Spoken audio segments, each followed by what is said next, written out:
अस्सलाम वालेकुम स्टूडेंट्स, कैसे आप सब लोग। तो आज हम बाब दोम का आखिरी टॉपिक पढ़ने जा रहे हैं। इबादत में से रोज़ा जो है आखिरी टॉपिक है। तो इसमें सबसे पहले हम पढ़ेंगे कि रोज़ा है क्या और हम पे कब फ़र्ज़ हुआ था, और हम जब ये इबादत करते हैं तो इसके हमारे जहन पे, हमारे जिस्म पे, हमारे रूह पे असरात क्या हासिल है।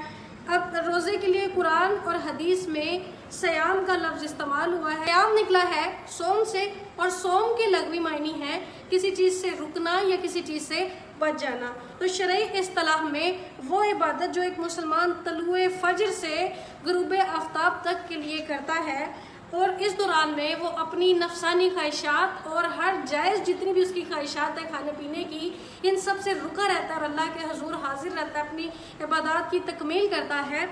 इसे कहते हैं सोम। ठीक है, रोज़ा फ़र्ज़ हुआ था 2 हिजरी में, और इसकी फ़र्जियत के मुतल्लिक़ अल्लाह रब्बुल इज़्ज़त ने कुरान करीम में इरशाद फरमाया कि ए ईमान वालो, रोज़े तुम पर उसी तरह फ़र्ज़ किए गए हैं कि जिस तरह तुमसे पहली कौमों पे फ़र्ज़ किए गए थे, ताकि तुम तक़वा हासिल करो। ठीक है, यहाँ जो ये आयत मुबारक आती है ना रोज़े की फ़र्जियत की, इससे हमें सिर्फ ये पता नहीं चलता कि रोज़ा हम पे फ़र्ज़ है, इससे हमें रोज़े के मकासद भी पता चलते हैं कि रोज़ा फ़र्ज़ क्यों हुआ था।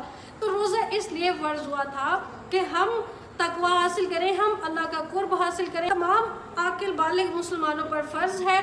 तो जब वो इस इबादत को सर अंजाम दे रहे होते हैं, इन तमाम तर ख्वाहिशात को अल्लाह के लिए छोड़ के तज़किया नफ्स करते हुए तमाम इबादत में शामिल होते हैं, जिससे उनको तकवा और परहेज़गारी हासिल होती है। यहाँ पे फिर इसके बाद रोज़े के मकासद में इसके बाद एक हदीस भी ऐड होगी कि जो शख्स झूठ और बेहुदा बात करना ना छोड़े तो अल्लाह को उसके खाना पीना छोड़ने की कोई हाजत नहीं, यानी उसका रोज़ा लगव है, उसके रोज़े का कोई फ़ायदा उसको नहीं होगा। रोज़े के जो औकात हैं कि रोज़ा कब से कब तक होता है, तलुए फजर से गुरूब आफ्ताब तक रोज़े का एक वक्त होता है। सहरी और अफ्तारी है वो करने की भी और किसी दूसरे मुसलमान को करवाने की भी बहुत फजीलत आई है। जैसा कि रसूलुल्लाह करीम सल्लल्लाहु अलैहि वसल्लम का इरशाद है कि सहरी खाओ क्योंकि सहरी खाने में बरकत है। तो इसी तरह फिर आगे एक और हदीस है कि किसी मुसलमान को इफ्तार करवाने के लिए सिर्फ खजूर, पानी या हस्बे तौफीक दस्तरखान बिछाने पर भी अजर व सवाब की खुशखबरी सुनाई गई है।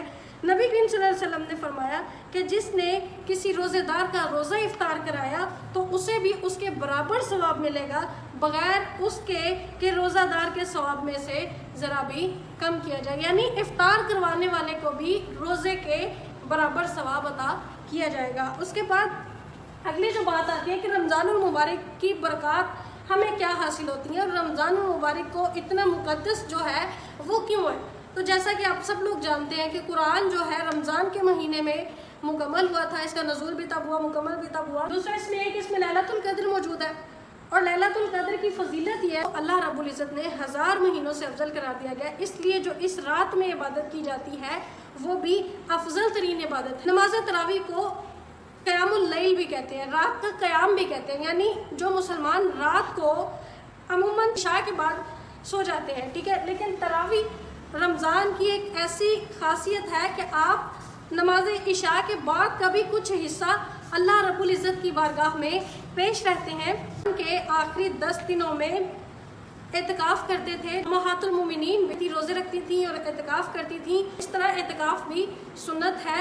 अब रोज़े के हमें फ़वाइद क्या हासिल होते हैं और इसके समरात क्या हमारे पास आते हैं। सबसे पहला जी रूहानी और जिस्मानी फ़ायदे। रूहानी फ़ायदे इसके क्या होते हैं कि मुसलसल सारा साल जब आप खाते पीते रहते हैं तो आपका मैदा वर्किंग में रहता है, जिसकी वजह से काम करते करते करते वो कमज़ोर होने लगता है, और फिर जब आप रमज़ान आता है तो पूरे महीने के लिए उसको एक जो टाइम देते हैं कि वो ख़ुद को दोबारा से रिफ़्रेश कर ले खुद को।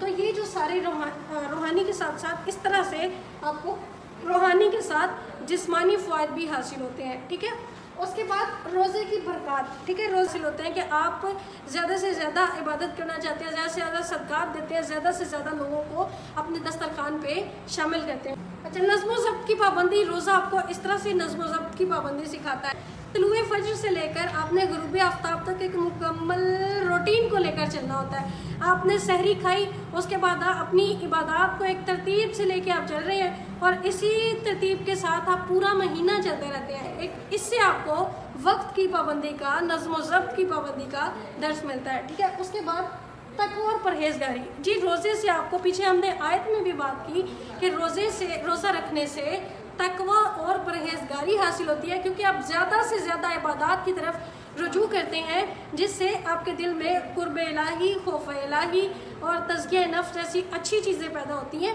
جو آپ کو اللہ کی اور بھی قریب کرتی ہیں. ٹھیک ہے. اس کے بعد روحانی تسکین، دا موسٹ امپورٹنٹ پوائنٹ، کہ جب آپ یہ سارے روزے رکھتے ہیں نا اللہ کی رضا اور اس کی خوشی کے لیے، تو اس سے آپ کو روحانی طور پہ جو خوشی اور جو سکون اور جو عافیت ملتی ہے نا، اس جو روزے رکھتے ہیں نا وہ عید کے دن اس کیفیت کو اسی طرح محسوس کرتے ہیں کہ جس طرح سے اس کو محسوس کیے جانے کا حق ہے اور جیسا مومنین کے لیے اللہ نے حکم فرمایا. ٹھیک ہے. یہاں پہ آپ کا یہ چیپٹر ہو گیا مکمل. اور اس کے بعد اب آتے ہیں ہم اس کی ایکسرسائز پہ. ملٹیپل چوائس آنسرز کے بعد ہیں شارٹ کویشچنز. سب سے پہلے ہے صوم کا معنی و مفہوم. تو وہ ہم نے یہاں پہ پہلے آپ 2 لائنوں میں اس کو ڈسکس کر دیں کہ جی روزے کے لیے سیام کا لفظ استعمال ہوا ہے اور سیام کا نکلا ہے.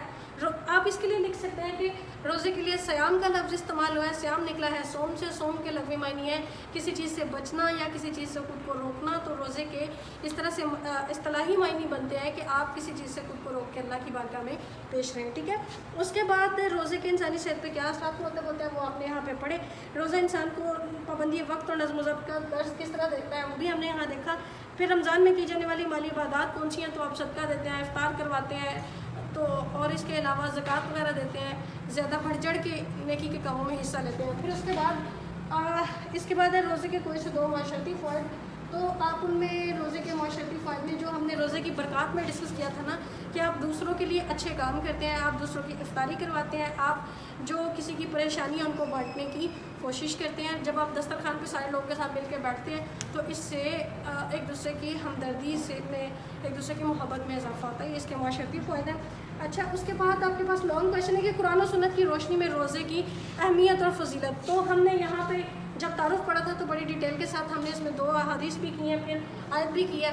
ٹھیک ہے. آپ تعارف کرائیں گے، روزے کی فرضیت کا بتائیں گے اور آیت بتائیں گے کہ جس طرح سے روزے تم پہ روزے اس طرح فرض کیے گئے ہیں جس طرح تم سے پہلی اقوام پہ فرض کیے گئے تھے تاکہ تم تقوی حاصل کرو. پھر آپ اس کی تھوڑی سی وضاحت کریں گے کہ صرف فرضیت کافی نہیں ہے.